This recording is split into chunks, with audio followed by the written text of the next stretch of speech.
ಅಖಂಡ ಕರ್ನಾಟಕ ರಕ್ಷಣಾ ಸೇವಾದಳ ವಾರ್ಷಿಕ ಸಭೆ ಮತ್ತು ನೂತನ ಪದಾಧಿಕಾರಿಗಳ ಪದಗ್ರಹಣ ಕಾರ್ಯಕ್ರಮ.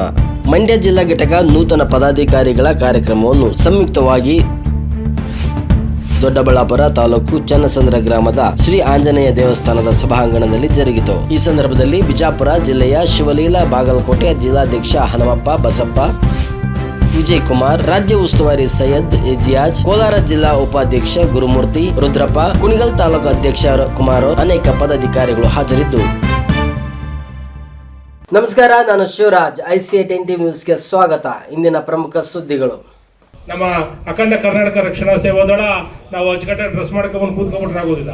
ನಾವೆಲ್ಲ ನಮ್ಮ ವಾಯ್ಸನ್ನು ಜೋರು ಮಾಡಬೇಕು, ಎಲ್ಲ ಕಾನೂನಾತ್ಮಕವಾಗಿರಬೇಕು ಅಲ್ವಾ. ನಾವು ಕಾನೂನನ್ನು ನಾವು ಗೌರವಿಸಬೇಕು. ತಪ್ಪು ನಿಮಿಷ ಶಿಕ್ಷೆ ವರ್ಷಾನುವರ್ಷ ಅಂತಕ್ಕಂಥದ್ದು. ತಪ್ಪು ಒಂದೇ ನಿಮಿಷ, ಶಿಕ್ಷೆ ಅನುಭವಿಸೋದು ವರ್ಷಾನುವರ್ಷ. ಒಂದು ಮಾತಾಡೋದು ಒಂದು ಸುಲಭ, ಒಬ್ರು ಬೈಯೋದು ಒಂದು ಸುಲಭ. ಆ ಒಂದು IPC ಮತ್ತೊಂದು CRPC ಕಾನೂನು ಚೌಕಟ್ಟಲ್ಲಿ ನಾವು ಹೋರಾಟವನ್ನು ಮಾಡಬೇಕಾಗ್ತದೆ ಅಲ್ವಾ. ನಾವು ಯಾರ ಮೇಲೆ ಮ್ಯಾನ್ ಹ್ಯಾಂಡಲ್ ಮಾಡೋಂಗಿಲ್ಲ, ಯಾರಿಗೂ ಬೈಯೋಂಗಿಲ್ಲ, ಹೊಡೆಯೋಂಗಿಲ್ಲ. ಆದರೆ ನಮ್ಮ ವಿಷಯಕ್ಕೆ ಬಂದರೆ ನಾವು ಯಾರನ್ನೂ ಕೊಡೋಂಗಿಲ್ಲ ಅಲ್ವಾ. ಯಾರು ಹೇಳಿ ಮಹಾತ್ಮ ಗಾಂಧಿ ಹೊಡೆಸ್ಕೊಂಡು ಹೊಡೆದಿಂದ ಹೊಡಿಯಪ್ಪ ಅನ್ನೋಕ್ಕಾಯ್ತದ? ಆಗೋದಿಲ್ಲ ಅಲ್ವಾ. ಫೈಟ್ ಚಿಕ್ಕದೋ ಅಥವಾ ದೊಡ್ಡದೋ ನಾವು ಹೋರಾಟವನ್ನು ಮಾಡಬೇಕಾಗ್ತದೆ. ಆ ನಿಟ್ಟಿನಲ್ಲಿ ನಮ್ಮ ಜಿಲ್ಲೆಯ ಎಲ್ಲ ತಾಲೂಕು, ಹೋಬಳಿ ಮತ್ತು ಗ್ರಾಮ ಘಟಕಗಳಲ್ಲಿ ನಮ್ಮ ಅಖಂಡ ಕರ್ನಾಟಕ ರಕ್ಷಣಾ ಸೇವಾದಳದ ಒಂದೊಂದು ಎಲ್ಲೆಲ್ಲಿ ಅವಕಾಶ ಆಗುತ್ತೋ ಅಲ್ಲೆಲ್ಲ ನಾಮಫಲಕಗಳನ್ನು ಹಾಕಬೇಕು. ನಮ್ಮ ಮನೆ ಮಾರಬೇಕಾಗಿಲ್ಲ, ಜಮೀನು ಮಾರಬೇಕಾಗಿಲ್ಲ, ನಮ್ಮ ಕಾರ್ ಮಾರಬೇಕಾಗಿಲ್ಲ, ವಾಚ್ ಉಂಗುರ ಮಾರಬೇಕಾಗಿಲ್ಲ ಅಲ್ವಾ. ಇರೋರು 4 ಜನ ದೇವರಾಜೇಗೌಡರು ಲಕ್ಷಾಂತರ ರೂಪಾಯಿ ಅವ್ರ ಪೆನ್ಷನ್ ಬರ್ತದೆ. ನಡೆದಿ ಸರ್ ಅಂದ್ರೆ ಅವ್ರು ಕಾರ್ ತಗೊಂಡು 20,000 ರೂಪಾಯಿ ಡೀಸೆಲ್ ಹಾಕೊಂಡು ಇಡೀ ರಾಜ್ಯಾದ್ಯಂತ ಬರ್ತಾರೆ ಅಲ್ವಾ. ಹೊಡಿಬೇಕು ಅವ್ರಿಗೆ ಚಪ್ಪಾಳೆ ಭಗವಂತ ಎಲ್ಲ ಕೊಟ್ಟಿದ್ದಾರೆ ಅಲ್ವಾ, ಉಪಯೋಗಿಸ್ಕೋಬೇಕು ನಾವು ಅಲ್ವಾ. ಅದೇ ರೀತಿ ನಮ್ಮ ಸುರೇಶ್ ಸಾಹೇಬರು ಭಗವಂತ ಪೆನ್ಷನ್ ಕೊಟ್ಟಿದ್ದಾರೆ, ಮಕ್ಕಳೆಲ್ಲ ಅನುಕೂಲವಾಗಿರ್ತಾರೆ ಅಲ್ವಾ. ಬರೋದು ಪೆನ್ಷನ್ ಅರ್ಧ ಖರ್ಚಾಗ್ಲಿ, ಸಮಾಜ ಸೇವೆ ನಡಿ ನೀವು ನಾವು ಮಾಡೋಣ ಅಂತಕ್ಕಂಥ ಮಾತು ಹೇಳ್ತಾರೆ. ಈ ಇಲ್ಲಿರ್ತಕ್ಕಂಥ ಎಲ್ಲ ಅಧಿಕಾರಿಗಳು ಇವತ್ತು ಹಣ ಯಾರು ಸಂಪಾದನೆ ಮಾಡ್ಬೋದು, ಆದ್ರೆ ಗುಣ ಸಂಪಾದನೆ ಮಾಡೋದು ಬಹಳ ಕಷ್ಟ. ತಾವೆಲ್ಲ ಗುಣವಂತರು, ಎಲ್ಲ ಶಕ್ತಿ ಇರ್ತಕ್ಕಂಥವ್ರು. ಎಷ್ಟು ಚೆನ್ನಾಗಿ ನೋಡಿದ್ರು ಸಂತೋಷ ಆಯ್ತದೆ.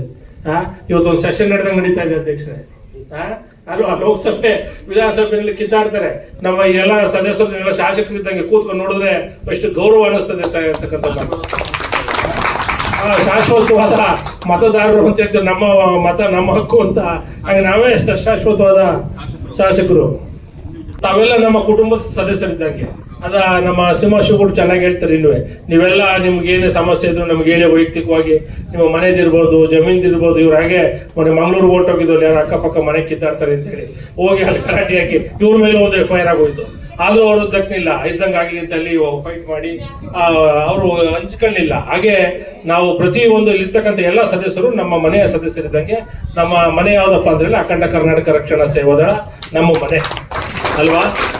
ಈ ಮನೆ ಒಳಗಡೆ ನಾವೆಲ್ಲ ನಮ್ಮ ವೈಯಕ್ತಿಕ ಸಮಸ್ಯೆ ಆಗ್ಬೋದು, ಸಮಾಜದ ಸಮಸ್ಯೆ ಆಗಿರ್ಬೋದು, ಇರ್ತಕ್ಕಂಥ ಯಾವುದೇ ಒಂದು ಭ್ರಷ್ಟಾಚಾರ ಆಗಿರ್ಬೋದು, ಇದನ್ನೆಲ್ಲ ಇವತ್ತೊಂದು ದಿವಸ ಭಾರತ ದೇಶದಲ್ಲಿ ಅನೇಕ ಸಮಸ್ಯೆಗಳಿದೆ, ಕರ್ನಾಟಕ ರಾಜ್ಯದಲ್ಲಿ ಅನೇಕ ಸಮಸ್ಯೆಗಳಿದೆ. ಇರ್ತಕ್ಕಂಥ 64-65 ಎಲ್ಲ ಇಲಾಖೆಗಳಲ್ಲಿ ಇವತ್ತು ಭ್ರಷ್ಟಾಚಾರಗಳಾಗ್ಬೋದು, ಸೇವಾ ನ್ಯೂನತೆಗಳು ಅಲ್ವಾ. ಯಾವುದೇ ಬ್ಯಾಂಕ್ಗಳಲ್ಲಿ ನೋಡಿ, ಇವತ್ತು ಬ್ಯಾಂಕ್ಗಳಲ್ಲಿ ನಾವು ಲಕ್ಷಾಂತರ ರೂಪಾಯಿ ದುಡ್ಡು ಬಿಟ್ಟು ಮನೇಲಿ ಮಲಿಕೊಂಡಿದ್ರೆ ರಾತ್ರಿ 12 ಗಂಟೆಗೆ ಮೆಸೇಜ್ ಬರ್ತದಿಂದ 50,000 ಕಟ್ಟಾಗಿ ಹೋಗೋದು, 30,000 ಕಟ್ಟಾಗೋದು. 20 ಜನ ಬೆಳಿಗ್ಗೆ ಎದ್ದು ಹೋಗಿ ಕೇಳಿದ್ರೆ ಏನ್ರಿ 20,000 ಕಟ್ಟಾಗಿ ಹೋದ್ರೆ ಐ ಡೋಂಟ್ ನೋ ನನಗೆ ಗೊತ್ತಿಲ್ಲ. ಅದಕ್ಕೊಂದು ಕನ್ಸ್ಯೂಮರ್ ಕಮಿಷನ್, ಅದಕ್ಕೊಂದು ಸೆಂಟ್ ಪೊಲೀಸು, ಅದಕ್ಕೊಂದು 1098 ಅಂತದ್ದು ಯಾವುದೋ ಹೇಳ್ತೀನಿ ಅಂತ ಹೇಳಿದ್ರೆ ಅವರು ಒಂದು ಕಡ್ಡಿಯನ್ನಾದ್ರೆ ಯಾರು ಮುರಿಬೋದು. ಒಂದು ಕಡ್ಡಿನ ಮುರಿದು ಹಾಕ್ಬಿಡ್ಬೋದು. 2 ಕಡ್ಡಿ ಇದ್ರು ಮುರಿದು ಹಾಕ್ಬಿಡ್ಬೋದು. ಅದೇ 10 ಕಡ್ಡಿನ ಒಂದು ದಾರ ಸುತ್ತು ಮುರಿ ಅಂದ್ರೆ ಆಗುತ್ತಾ? ಆಗೋದಿಲ್ಲ ಅಲ್ವಾ. ಗುರುಪ್ರಸಾದ್ ಒಬ್ಬರೇ ಹೋದ್ರೆ ಎದುರಿಸ್ಬಿಡ್ತಾರೆ, ಸಿಂಹ ಒಬ್ಬರೇ ಹೋದ್ರೆ ಎದುರಿಸ್ಬಿಡ್ತಾರೆ. ನೀವೆಲ್ಲ ಹೋದ್ರೆ ಏನಾಗುತ್ತಪ್ಪ? ಯಾರು ಎದುರಿಸ್ತಾರ? ನಮ್ಮ ಆಗುವುದೇ ಇಲ್ಲ. ಜಗತ್ತಲ್ಲಿ ಅಸಾಧ್ಯವಾದುದು ಯಾವುದೂ ಇಲ್ಲ, ಎಲ್ಲವೂ ಸಾಧ್ಯ ಅಲ್ವಾ. ನಮ್ಮ ಏನು ಗಿಲ್ಟಿ ಕಾನ್ಶಿಯಸ್ ಇಂದ ಅಲ್ವಾ, ನಮ್ಮ ಕೀಳರಿಮೆಯಿಂದ ನಮ್ಮ ಕೈಲಾಗಲ್ಲ ಅಂತ ಯಾವ ಕೆಲಸವೂ ಜಗತ್ತಲ್ಲಿ ಆಗ್ತಾನೇ ಇಲ್ಲ ಸಾಕಷ್ಟು ಕಡೆ. ಹಂಗಾಗಿ ನಾವೆಲ್ಲ ಹೋರಾಟ ಮನೋಭಾವನೆಯನ್ನ ಮೈಗೂಡಿಸ್ಕೋಬೇಕಾಗ್ತದೆ. ಜಗತ್ತಿನಲ್ಲಿ ಅಸಾಧ್ಯವಾದದ್ದು ಯಾವುದೂ ಇಲ್ಲ, ಎಲ್ಲವೂ ಸಾಧ್ಯ ಅಲ್ವಾ. ಮಾಡ್ಬೇಕಾದ ಕರ್ತವ್ಯ ಯಾರ್ದು? ನಮ್ದು. ಅದಕ್ಕೆ ಬಸವಣ್ಣವ್ರು ಅವತ್ತು ಹೇಳಿದ್ರು, ಕಾಯಕದಿಂದ ಕೈಲಾಸ ಕಣಪ್ಪ ಅಂತ ಹೇಳಿದ್ರು ಅಲ್ವಾ. Work is worship, latest work ಅಂತಕ್ಕಂಥ ಮಾತು. ಎಂತ ಮಾತು ಹೇಳಿದ್ರು ಅವತ್ತು. ಕಳಬೇಡ ಅಂದ್ರು, ಕೊಲಬೇಡ ಅಂದ್ರು, ಕಳ್ತನ ಮಾಡಬೇಡ, ಡುಡಿಯಲು ಬೇಡ, ಇದೇ ಅಂತರಂಗ ಶುದ್ಧಿ, ಇದೇ ಬಹಿರಂಗ ಶುದ್ಧಿ, ಇದೇ ನಮ್ಮ ಕೂಡಲ ಸಂಗಮ ದೇವನುಳಿಸುವ ಪರಿ ಅಂತ ಹೇಳಿ ಮಾತು ಹೇಳಿದ್ರು. ಎಂಥ ಒಂದು ವಚನದಲ್ಲಿ ಎಷ್ಟು ಅರ್ಥ ಇದೆ. ಧರ್ಮದ ಮೂಲ ಯಾವ್ದಪ್ಪ ಅಂತ ಹೇಳಿದ್ರೆ ರಾಮಾಯಣ ಎಲ್ಲ, ಬೈಬಲ್ ಅಲ್ಲ, ಇನ್ನೊಂದು ಕುರಾನ್ ಅಲ್ಲ. ಧರ್ಮದ ಮೂಲ ದಯೇ ಧರ್ಮದ ಮೂಲವಯ್ಯ ಅಂದ್ರು. ಏನಿರ್ಬೇಕು ಹನುಮಂತಪ್ಪ? ದಯೆ ಇರ್ಬೇಕು. ಬಾಗಲಕೋಟೆಯನ್ನು ಬಂದಿದ್ದೀರಿ, ಆ ಬಸವಣ್ಣವ್ರ ಸ್ಥಳ ಹೊಡಿರಿ ಅವ್ರಿಗೆಲ್ಲ ಚಪ್ಪಾಳೆ ನೋಡಿ. ಬಸ್ ನಾವು ಹೋಗಿದ್ದು ಅಲ್ಲಿ ಬಾಗಲಕೋಟೆ ರಾಮಪುರದಲ್ಲಿ ಅನೇಕ ಕಾರ್ಯಕ್ರಮಗಳನ್ನು ಮಾಡಿದ್ವು.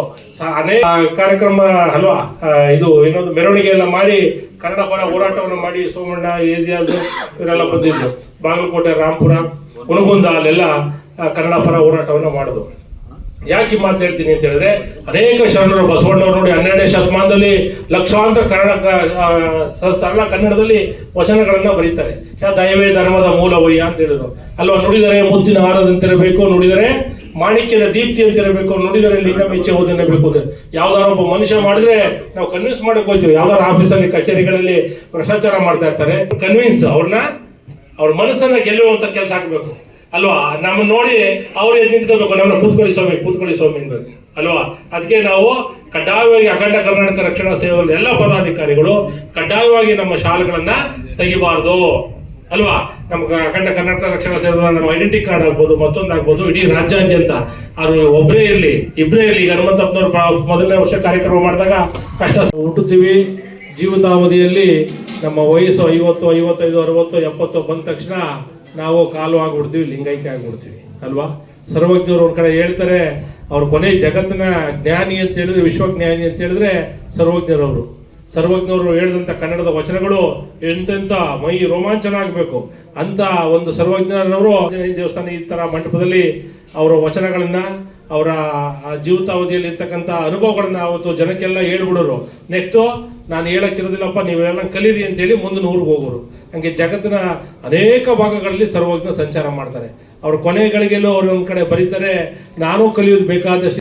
ಅಖಂಡ ಕರ್ನಾಟಕ ರಕ್ಷಣಾ ಸೇವಾ ದಳ ರಾಜ್ಯದ ಹಿರಿಯ ವಕೀಲ ಎಂ ಗುರುಪ್ರಸಾದ್ ಪ್ರಾಸ್ತಾವಿಕವಾಗಿ ಮಾತನಾಡಿ, ಕನ್ನಡ ಪರ ಹೋರಾಟ ಎಂದರೆ ಕರ್ನಾಟಕದಲ್ಲಿ ಕನ್ನಡ ಭಾಷೆ, ಕನ್ನಡಿಗರು, ನೆಲ, ಜಲ ಮತ್ತು ಸಂಸ್ಕೃತಿಯ ರಕ್ಷಣೆಗಾಗಿ ನಡೆಸುವ ಕನ್ನಡ ಚಳುವಳಿಗಳು ಆಗಿದೆ. ಇದು ಭಾಷೆಯ ಉಳಿವಿಗಾಗಿ, ಗಡಿ ರಕ್ಷಣೆಗಾಗಿ ಮತ್ತು ಕನ್ನಡಿಗರ ನ್ಯಾಯ ಒದಗಿಸಲು ಧ್ವನಿ ಎನ್ನುವ ಐತಿಹಾಸಿಕ ಹಾಗೂ ಸಾಂಸ್ಕೃತಿಕ ಚಳುವಳಿಯಾಗಿದೆ. ಕನ್ನಡ ಚಳುವಳಿಯ ಪ್ರಮುಖ ಮುಖಗಳು ಭಾಷೆಯ ರಕ್ಷಣೆ, ಆಡಳಿತ, ಶಿಕ್ಷಣ ಮತ್ತು ಸಾರ್ವಜನಿಕ ಕ್ಷೇತ್ರಗಳಲ್ಲಿ ಕನ್ನಡಕ್ಕೆ ಪ್ರಥಮ ಪ್ರಾಶಸ್ತ್ಯ ಸಿಗಬೇಕು ಎಂಬ ಆಗ್ರಹ, ಗಡಿ ಮತ್ತು ನೀರು ವಿವಾದ, ಕಾವೇರಿ ಸೇರಿದಂತೆ ಮಹತ್ವದ ನದಿ ನೀರು ಹಂಚಿಕೆ ಹಾಗೂ ಗಡಿ ಪ್ರದೇಶಗಳ ಬೆಳಗಾವಿ ಇತ್ಯಾದಿ ರಕ್ಷಣೆಗಾಗಿ ಹೋರಾಟ, ಸಾಹಿತ್ಯ ಮತ್ತು ಸಾಂಸ್ಕೃತಿಕ ಜಾಗತಿಕ ಕವಿಗಳು, ಸಾಹಿತಿಗಳು ಹಾಗೂ ಹೋರಾಟಗಾರರು ನಾಡು ನುಡಿಯ ಅಭಿಮಾನವನ್ನು ಜನರಲ್ಲಿ ಮೂಡಿಸುವುದು ಪ್ರಮುಖ ಹೆಜ್ಜೆಗಳು. ಏಕೀಕರಣ ಚಳವಳಿ ಮೂಲಕ ಹರಿದು ಹಂಚಿ ಹೋಗಿದ್ದ ಕನ್ನಡಿಗರ ಪ್ರದೇಶಗಳನ್ನು ಒಂದೇ ರಾಜ್ಯವಾಗಿ ಮಾಡುವುದು, ನಾಮಫಲಕಗಳಲ್ಲಿ ಕನ್ನಡ ಕಡ್ಡಾಯಗೊಳಿಸಬೇಕು ಹಾಗೂ ಸ್ಥಳೀಯರಿಗೆ ಉದ್ಯೋಗದಲ್ಲಿ ಪ್ರಾಮುಖ್ಯತೆಗಾಗಿ ನಿರಂತರ ಧ್ವನಿ. ಕರ್ನಾಟಕದಲ್ಲಿ ನಡೆದ ಇಂತಹ ಒಂದು ಪ್ರಮುಖ ಹೋರಾಟ ತಮ್ಮ ಘಟನೆಯಿಂದ ಇನ್ನೂ ಹೆಚ್ಚು ಮಾಡಲಾಗುವುದು ಎಂದರು. ಬಸವಣ್ಣನವರು 12ನೇ ಶತಮಾನದಲ್ಲಿ ಸಾಮಾಜಿಕ ಸಾಮ್ಯತೆ ಸಾರಿದ್ದು, ನಾವುಗಳೆಲ್ಲ ನಾಡಿನ ಜನತೆ ಸಹೋದರ ಸಹೋದರಿಯಂತೆ ಸಂಘಟನೆಯನ್ನು ಬಲಪಡಿಸುವಂತೆ ಮನವಿ ಮಾಡಿದರು.